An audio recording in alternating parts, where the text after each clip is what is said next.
Nalazimo se negdje kod Kapalčije. I probijamo se kroz Pužu, idemo prema Galatama.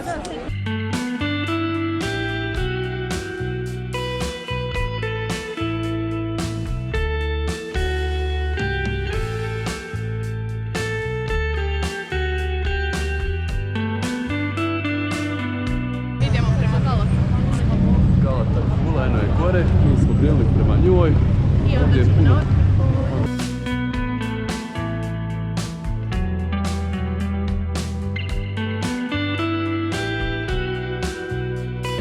Seni jede neki Katmer. katmer, odličan. Ja sam pojeo neku baklavicu, imamo još jednu, imamo neko njemačko pivo.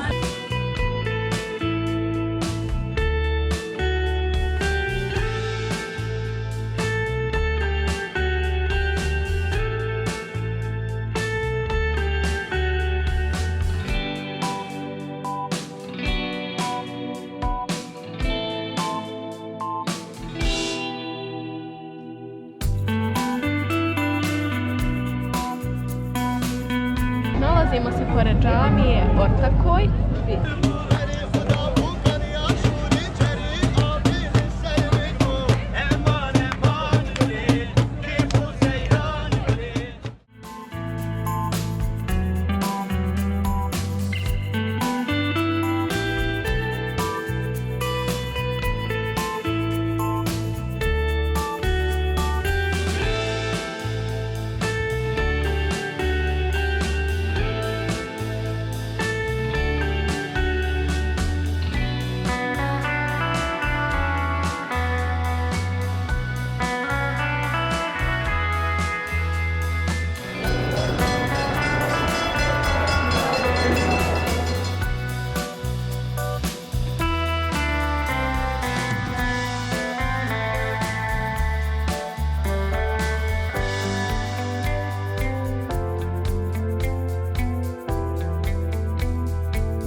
Kaže Srida da mirišu na janjetinu i njoj je već fuj,